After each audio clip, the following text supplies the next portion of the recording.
नमस्कार दोस्तों, Vinayak short hand classes में आप सबका स्वागत है। आज की क्लास 80 वर्ड पर मिनट की होगी। क्लास स्टार्ट होगा 5 सेकंड में। Ready start. अध्यक्ष महोदय, राज्यों की विभिन्न परियोजनाओं को लेकर उनके साथ एक समझौता ज्ञापन पर हस्ताक्षर किए जाएं और पहली किस्त उनको दें। दूसरी किस्त उनको जब ही दी जाए जब हम उसकी प्रगति से संतुष्ट हों। पठारी क्षेत्र में कृषि की बात आपने कही है, इसकी जानकारी हमारे पास है। हम राज्यों को भी देना चाहते हैं। पशुपालन और मुर्गी पालन के संबंध में बात कही जाती है। कृषि मूलतः राज्यों का विषय है और केंद्र सरकार इस संबंध में योजना बना सकती है, सहायता दे सकती है। काम तो राज्य सरकारों को ही करना पड़ेगा या व्यक्तिगत रूप से करना पड़ेगा। बिहार में पानी की कमी की बात आपने कही है। मैं स्वयं रांची गया हूँ और मैंने देखा है वहाँ पर इतनी वर्षा होती है, लेकिन वहाँ पर जल संग्रह कराने का कोई साधन नहीं है।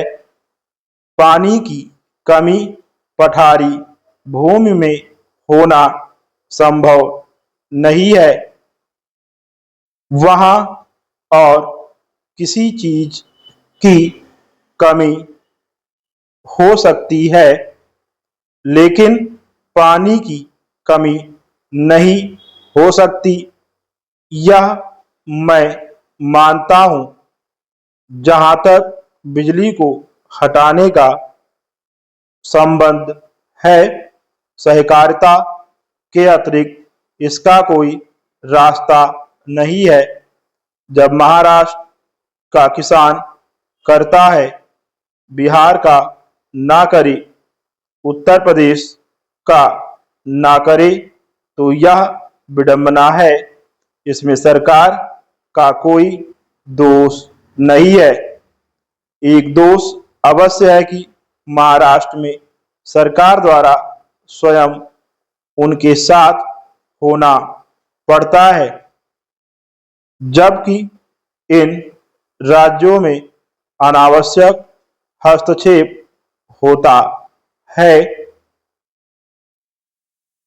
मैं स्वयं उत्तर प्रदेश से आता हूँ।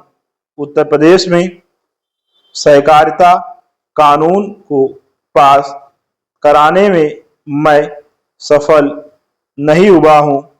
उसके बाद आपने बीज की पर्याप्त मात्रा की बात कही है। पूसा के बीज की गुणवत्ता गिर रही है, ऐसी बात नहीं है। वे नए नए बीजों को बनाते रहते हैं, उसकी उपलब्धि भी बढ़ जाती है। अगर कोई विशेष बीज का नाम आप बताएंगे तो मैं आपको उसके बारे में जानकारी दे सकता हूँ।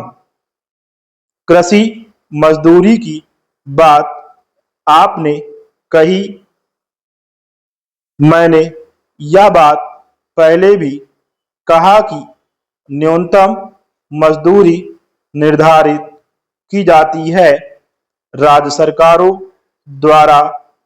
राज्यों में 48 रुपए न्यूनतम मजदूरी है।